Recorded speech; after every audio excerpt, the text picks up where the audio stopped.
everyone, and welcome to the Foster Files. My name is Kelly, and I'm a foster with a rescue here in the Pittsburgh area of Pennsylvania. And I have a friend with me today, one who you guys have heard from before. She was my inspiration to start fostering. We're going to go ahead and welcome Crissy back to the podcast. Hi, Crissy. How are you? Hey, Kelly, doing great. Thanks for having me back. Yeah, no, I'm so glad that you were able to come back. I would say that the last couple of months have been quite changing in both of our households, both for the good and not for the good. But if it's all right with you, I want to talk about the whole reason we decided to connect about a month ago. Just a reminder for everyone, when Crissy was on here last, she talked about her long-term foster, Arthur, and about how he had been with her. At that point, it had been about 7 months, I think. You Avia? got it. 7 months. Okay. And so, but I found out about, I would say about a month ago, that you decided to make Arthur a permanent member of your family. We did after a lot of considerations that went into place to finally just sign the papers for him. Well, congratulations. I'm sure that was so exciting for you. He certainly doesn't know any different because he's, Right. I thought I was having this whole time. Exactly. No, thank you so much. Yeah, super pumped to be able to, have him forever in our homes. But yeah, I'm sure we'll get into, the considerations and just the impacts of foster failing. Yeah, and so that's what I want to talk about. I want to talk about that phrase that is so known in the rescue world and can sound negative when you don't understand the connotation behind it. I want to talk about what led you and your fiance, Eli, to the decision to foster fail and make Arthur a permanent member of your family. So tell us a little bit about that.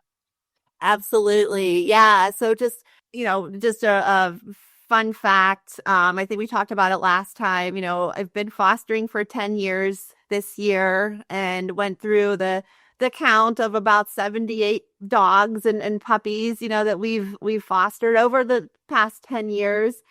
And, when you're a foster, you're just a temporary home.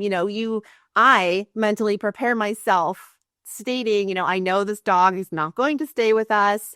We're just a temporary home for them. Let's get them up to par. If the dog has some, help that they need to learn how to dog again, if they're scared, if just they're puppies and they need to be held here until they're 9 weeks old, for adoption. But just taking that all into consideration, my Arthur is my second foster fail out of all of those dogs. So I'm pretty proud of that, being able to let those other dogs go to other homes and be successful in those homes.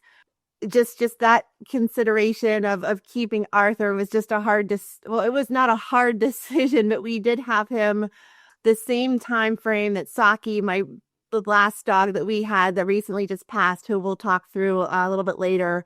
But we had her for about 7 months. And when I was fostering her, I realized she's my shadow. She knows the routine. She knows the pack. So Arthur, in that same timeline, we were starting to consider, well, I don't know if anybody's coming for him. He's a little bit more of a harder dog to adopt out. He's a pit bull. He's black. The color black is harder for folks to adopt. Right. As vibrant, as a brindle dog or, real pretty brown colored dog.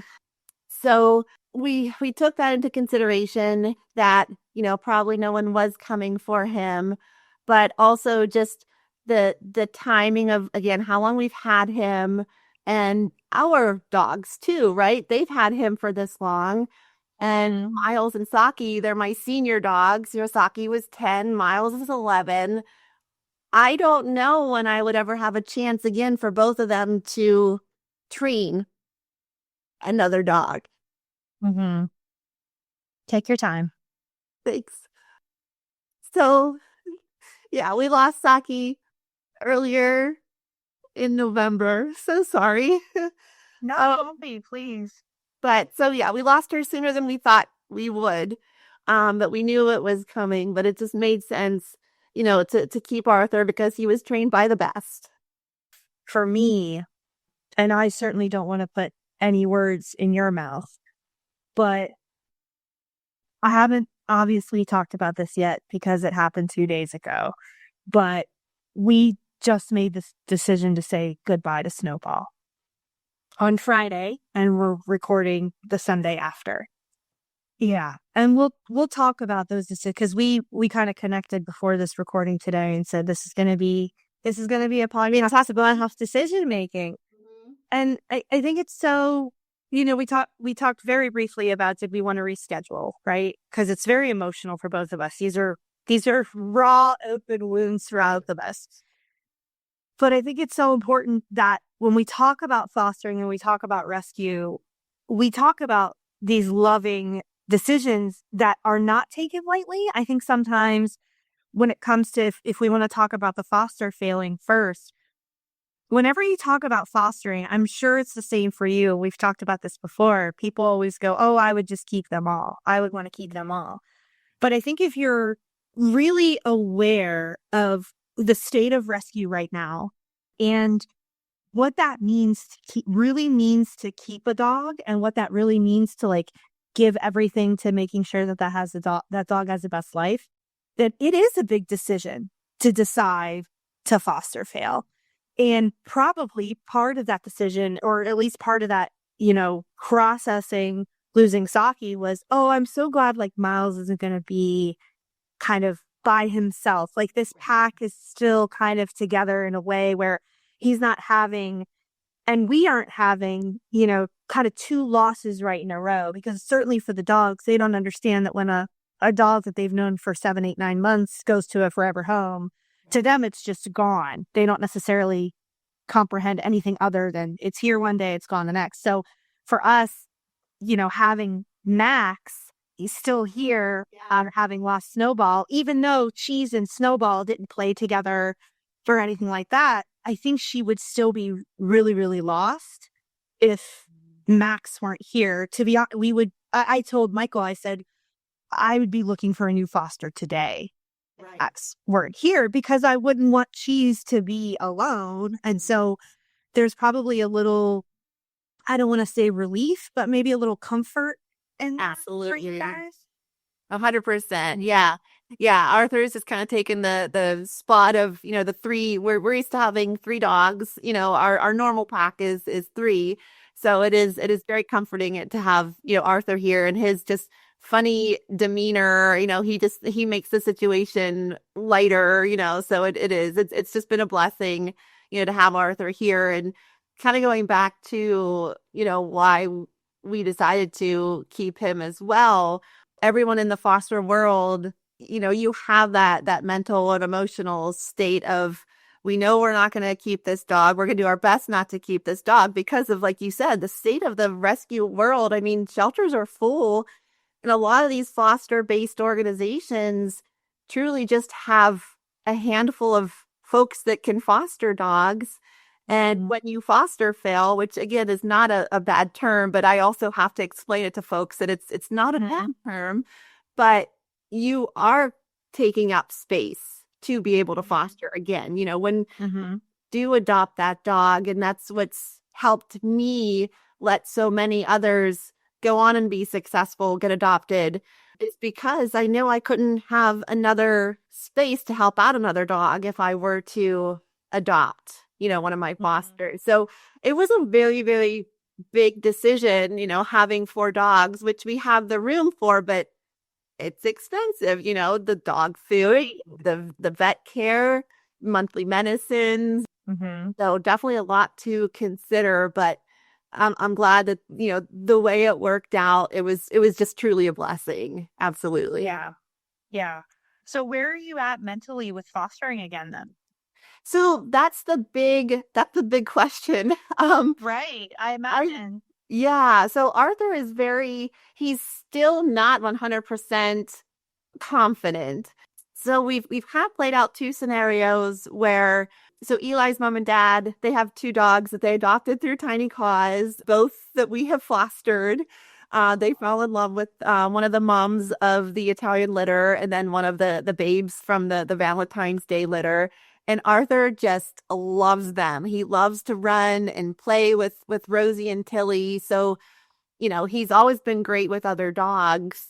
Recently, my parents got a new boxer. They had lost their 12-year-old boxer, and her name is Maybelline, and she's, a crazy boxer. They have a lot of energy. She's 7 months now, and she's come over twice, and he just goes back to his scared, I'm not confident. This is like something doesn't feel right. So it's knowing, I think if we can foster, again, we know what type of dog we can bring into the house, a more relaxed dog, that is not going to be all up in his face and just, Mhm. if I have to use my pack lead voice, he just reverts right back thinking if I'm yelling at him from his prior situation, which we don't know what it was, but that triggers him, and that just kind of, he loses his confidence, and we don't want to go backwards. So Right. I think it's the right type of dog, that I'll eventually get back into fostering. I will, but we have to be very selective of who's coming into the house. Right. I'm so glad you put it that way too, because again, if you're really a considerate kind of foster, adopter, rescue volunteer, you are thinking that through. I think this is a misconception in rescue. I want you to correct me if you feel differently about this at all, but there are a lot of people that are like, well, I have this dog that I can no longer take care of. Why can't you just take it? You're a rescue, right? Or why can't you just take it? You're a foster. Why can't you just help me and take it or whatever? And our person at the rescue I work with who handles intake, she has to say no all the time because we have a group of dedicated fosters and dedicated volunteers. But part of the reason they're so good is that they really consider, is this going to be the right environment, not only for this dog, but for my resident dogs, for my resident family? Like, it's a decision-making process that shouldn't be taken lightly. In fact, I think part of the reason that we're in the situation that we are as a country when it comes to rescue is because people do take these decisions way too lightly. I mean, we're talking on December 7th. It's right before the holiday season, and we all know what's going to happen this holiday season. People are going to get a really cute puppy, and it's going to be really fun. And then about February, that puppy is going to start to be a pain in the ass. Yep. And they're going to go, oh, well, like, I want to, get rid of this puppy or rehome this puppy. And you're just contributing to this problem by not making a sound decision based in like logic and reason. It's not just about taking in this like cute dog just because it needs a home. Like, you have to really think about it and make sure it makes sense. That's why you've been successful for 10 years. I agree with you 100%. I mean, you have to make sure that that dog is going to, yes, it's if it needs work, you have to understand what work it needs to, you need to focus on when you have a foster. 100%. I mean, that's another point that I was thinking we would get into around, it's coming up here Christmas season. Yes, we all want a really cute puppy, but we have to have that discipline to know, like, this is going to be hopefully a 10-year commitment, yeah, or more for sure. So just making that decision to know, is it right to get a puppy also relates to the rescue world of understanding, all the folks that want to turn dogs in, rescues have as you stated, a process for this. They probably send out a questionnaire saying, tell me about your dog. Just understanding how, if the rescue can take that dog in, who is the right foster that this dog's going to go to have a successful rest of its life.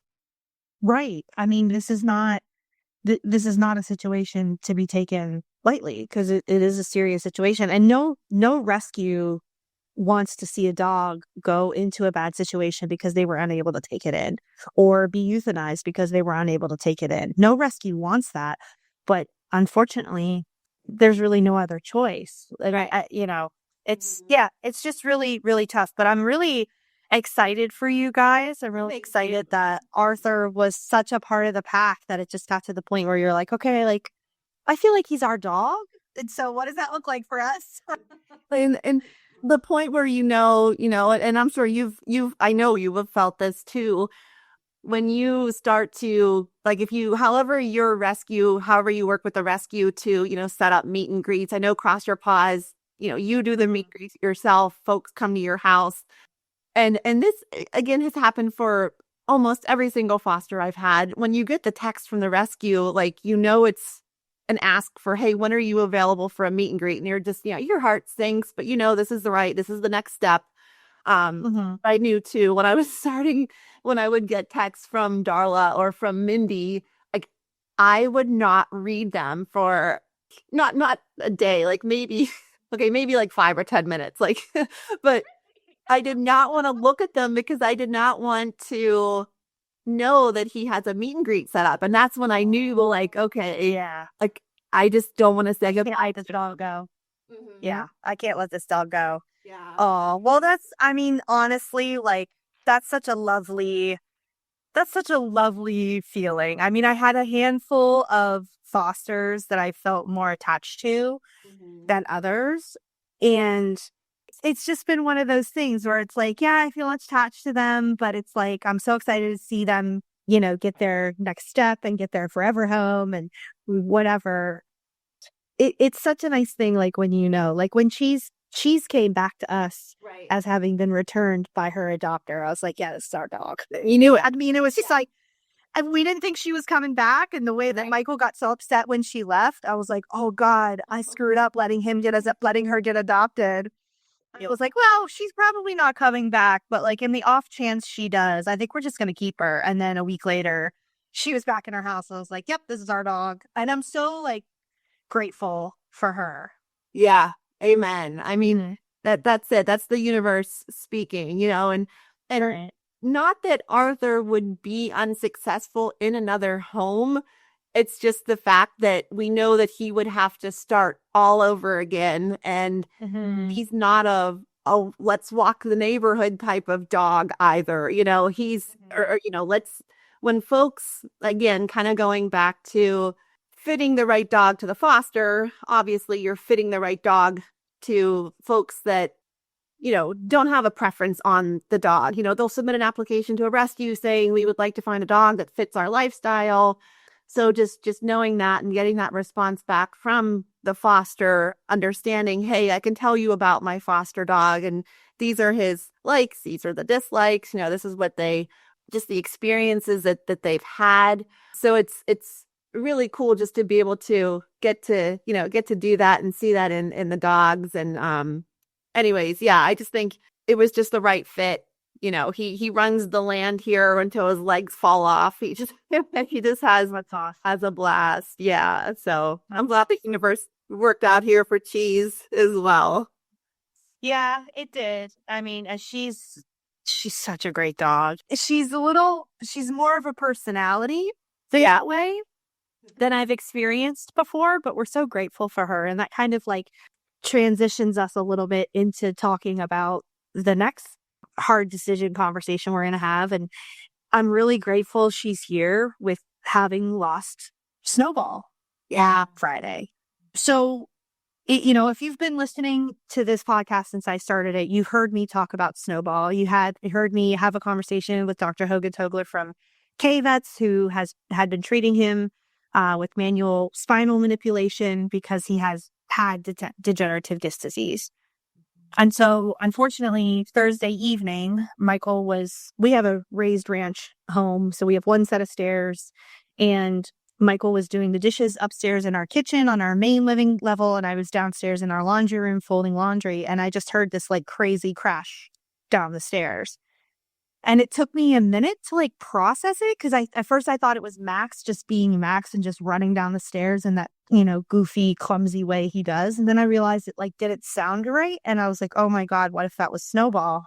And sure enough, I come to the bottom of the stairs and he had fallen the whole way down the stairs. And he was completely dragging his back legs.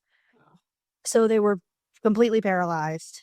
And it was weird because he didn't yelp.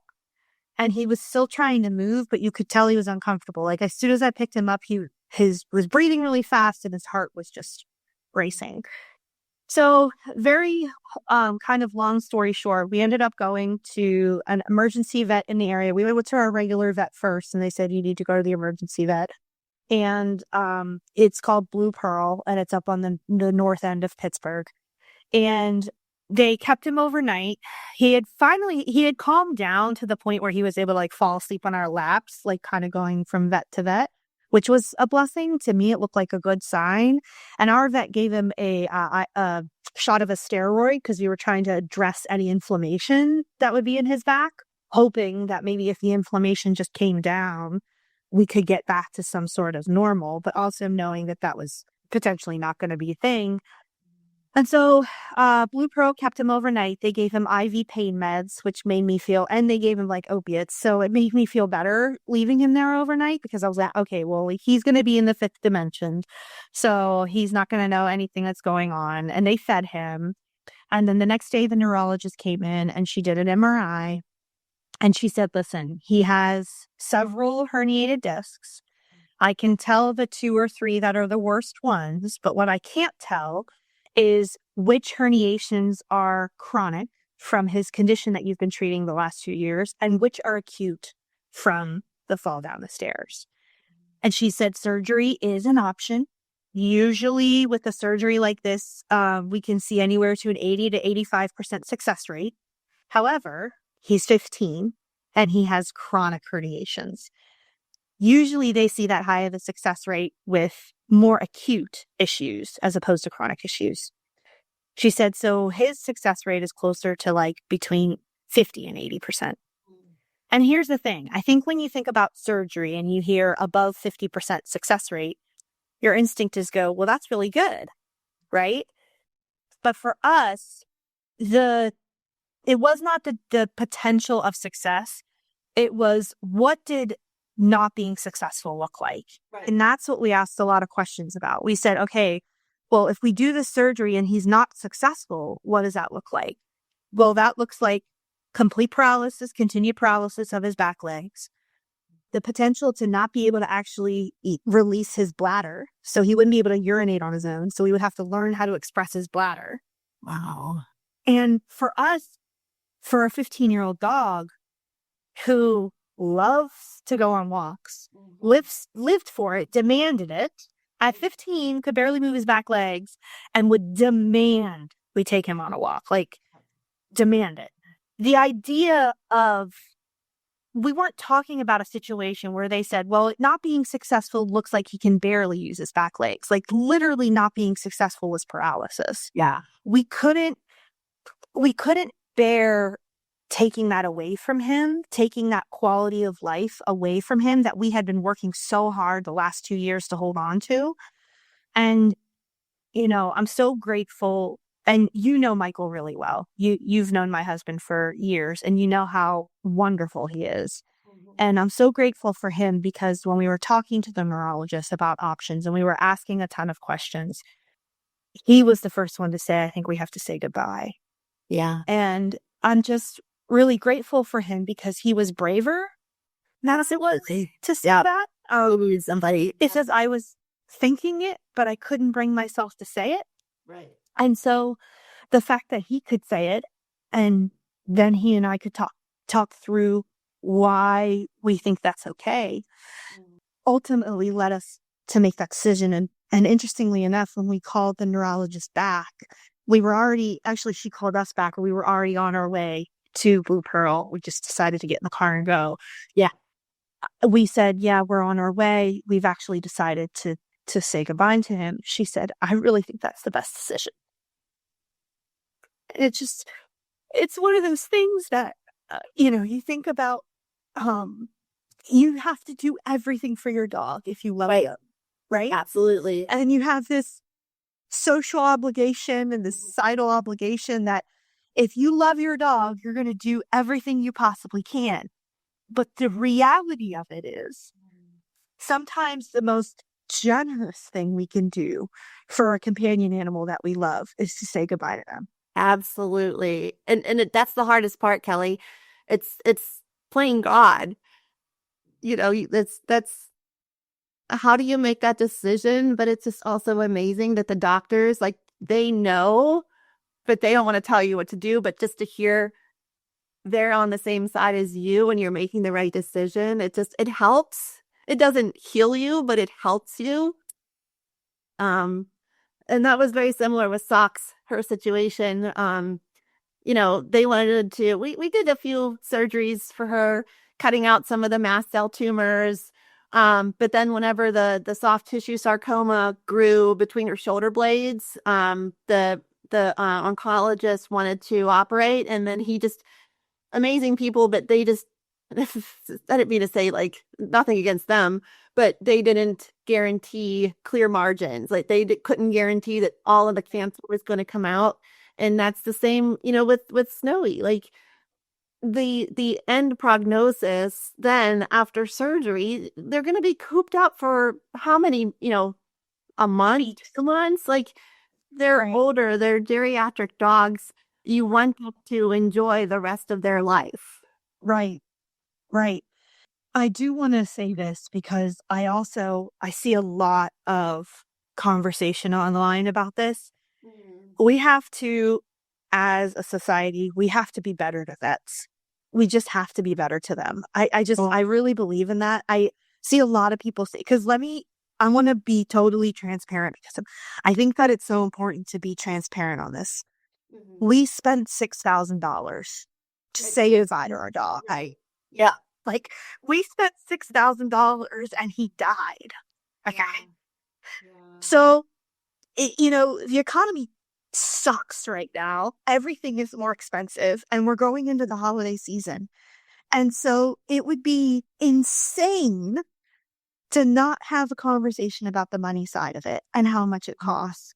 Right. But at no point did Michael or I have any resentment towards the vets for what that cost was and what that cost was going to be. Because now we're going to come home with a credit card bill and not a dog. Right. And I think it's really easy in a situation like that to get angry and to place this blame of like, I can't believe you're charging me this much money and my dog ended up dying.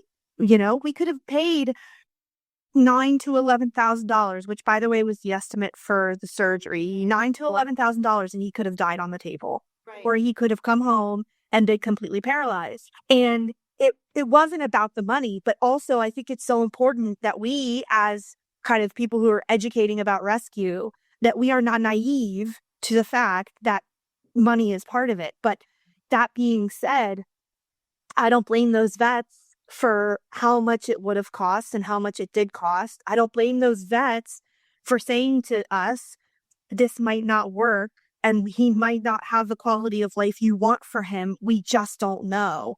I think there's way too many people who have this idea that they are supposed to be able to guarantee these things. And ultimately they can't. They can't, unless it's a really straightforward thing. Like they really can't guarantee anything. And I'm just grateful for, and I told the neurologist that we'd only met her the one time. And I asked her to please pass along to the emergency vet.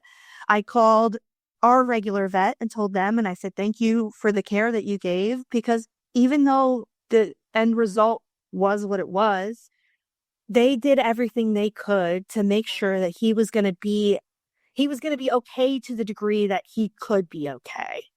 And that's not always a solution that we like or are comfortable with, but it is one we have to accept.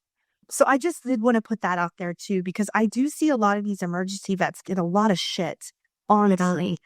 And it's not their fault. It costs what it costs. And they're just working their butts off to try to make sure that your companion animal, which by the way, they like the animals more than they like you. So they definitely want to make sure they're okay. And I don't know. I kind of just wanted to put that out there because they catch a lot of crap for things that are beyond their control. So right. I don't know. No, I'm glad you said that, because that's also, going into this holiday season, something that everybody has to consider for too. You can't plan for emergencies, but you have to consider, if you have kids, I know you and I, we don't have kids, but they fall down the stairs or, break their arm off the swing set. Like, yeah, we have some insurance, to cover that. But I think, insuring your pet is definitely an avenue to be prepared for as well. To be transparent, I don't have insurance. I have 4 dogs. I don't carry pet insurance either. Yeah, it's a monthly expense. It's too expensive, honestly. Yeah. Like, and you know the industry that I'm in, so it's wild that I'm saying that I don't have pet insurance. But ultimately, for me, it's like I would rather kind of plan and prepare for emergencies and keep my pets as well as possible so Mhm. that I can avoid those emergencies. And I know we're also in a very um, precarious societal position when it comes to things like vaccines. I am pro-vax. Like, listen, put all the needles in me, get me all the medicine that I need to make sure it's not going to be okay. And let's do the same thing for my dogs. That is how I feel. But I also do think that there is this idea that we can we can disagree or say what we want about vets making vaccine recommendations, but then when we're upset that they're saying, well, this is now the horrible treatment that you have to go through because you didn't get them vaccinated for lepto or you didn't get vaccinated for Lyme. God forbid you don't get them vaccinated for rabies. I mean, that is god awful. So yeah, I don't know. I think we're way aligned in a lot of ways when it comes to keeping them well. Yeah, for sure. And there's definitely some special circumstances, like my little special boy Miles. He has idiopathic seizures. So I'm a big advocate where he can't have vaccines. It triggers, but my vet is amazing. Yeah. And Yeah. she works with us and she knows that, she doesn't push it. So yeah, he's definitely out back. He's eating animal droppings, and lepto scares the crap out of me, but it's just like, it's what are you gonna do? You just have to be super careful. But yeah, you definitely got to keep him well as much as possible and just, plan for end of life. It's life. Right. You know what I mean? You do have to just keep that in consideration, especially if you're looking to get a puppy or, adopt a dog over the Christmas holiday. Just make sure you have some type of plan in place. But when we were planning for Saki's end of life, it was tough. She had 3 types of cancer and I was away for work for a week and then Eli we he came down to Tampa. We spent the weekend in Clearwater and she was great for his parents. They stay here and watch, all the dogs for us and but she waited. Mm-hmm. She waited for, for us to come home. Jeez, oh man, I'm sorry. Don't be. And her little lump on her leg got bigger, and my vet got her in the same day as soon as we got home. And she's like, "This isn't good," but more in doctor terms. So that Tuesday was Veterans Day, and I had off work, so I laid with her all day on the floor, and just she wasn't like the pain pills really weren't not comforting her, but I could tell something was bothering her. Of course, it was the cancer, but she was eating like there's no tomorrow. She's drinking water, she's pooping, like all of the things that you don't think your dog is sick. Dogs are so resilient in that fact that they could be hurting, but they're not going to tell you. Mm-hmm. So, anyways, the next day, I knew it was time. And I'd never done this before, Kelly. I've never had a dog put down at my home. And it was an amazing experience. I'm so thankful. Shout out to Caring Pathways. I do believe they were initially based out of Colorado, but Caring Pathways is now in the Pittsburgh area. I'm not getting any money for this. Dr. You Eddie. can't get any money for this. I have like 25 listeners. I'll stop it. Oh my gosh. Well, but no, Dr. Eddie, he's a vet. He has this set up here in the area, and he came to the house the same day, and he was just amazing. He was just so kind and just he let us take our time. He explained the whole process to us, and he just was so helpful in us helping us pass her on. We wanted to do it here because our dogs have seen so many dogs come and go. I didn't want them to see Saki leave the house and not come back. Mm-hmm. So that was a huge part in, well, probably 50-50 because she was definitely afraid of going to the vets. So, I didn't want to put her through that. So yeah, long story short, she was the first dog I had cremated because we grew up on a farm. You would bury your animals in the backyard to be completely Yeah. transparent, you know? So we have her little ashes, and I'm gonna wait till probably springtime whenever, all the leaves and all the snow's cleared out, and gonna sprinkle some of her ashes on our hiking trail. So she's always with us, but I think that's just something she would have liked. Really, really nice to have that home option. It was just amazing. And I just pray, like, when it happens again, I have that option. Sorry. Silly. No, don't stop apologizing. Like I said, I think it's so important that if we're going to talk about loving companion animals, that we talk about the hard parts of it too. You know what I mean? You can't say that you're going to like advocate for these situations and not talk about every aspect of it. Like that's counterintuitive. Great you. I am envious of you that you got to do it at home. I have not had a situation like that with any of mine. All of ours, it's fortunately or unfortunately, with all of ours, it's been sudden things. Oh, Um, where it was just kind of like, oh God, this dog is in pain right now. This dog is suffering right now, and maybe not eating like Saki was.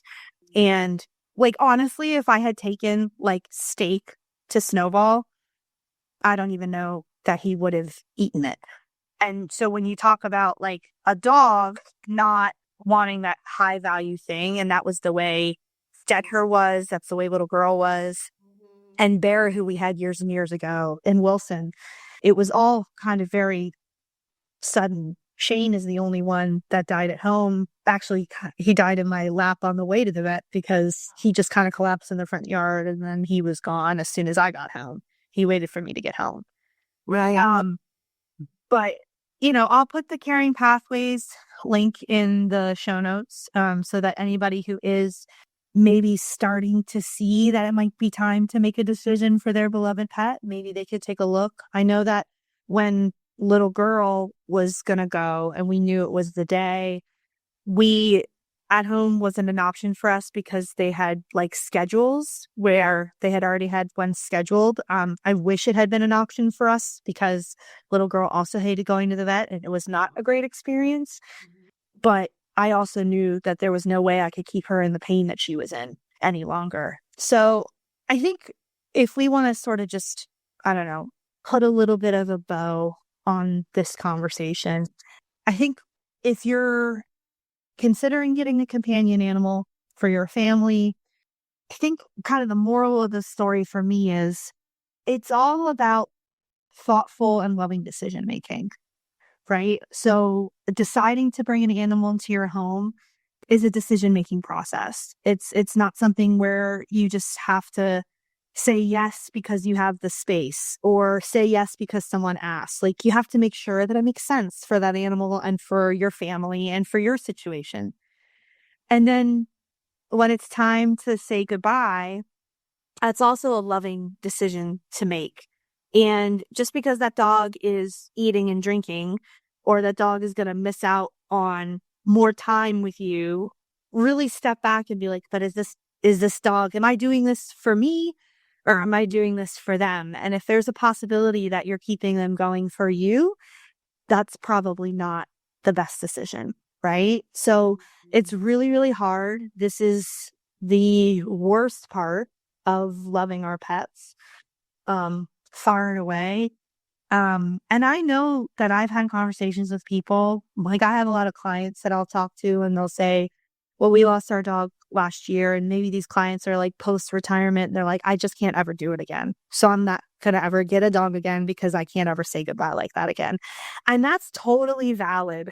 That's like so fair but it's also makes me kind of sad because the pet parents that feel that way are the ones that deserve to have pets and would give pets such a loving home.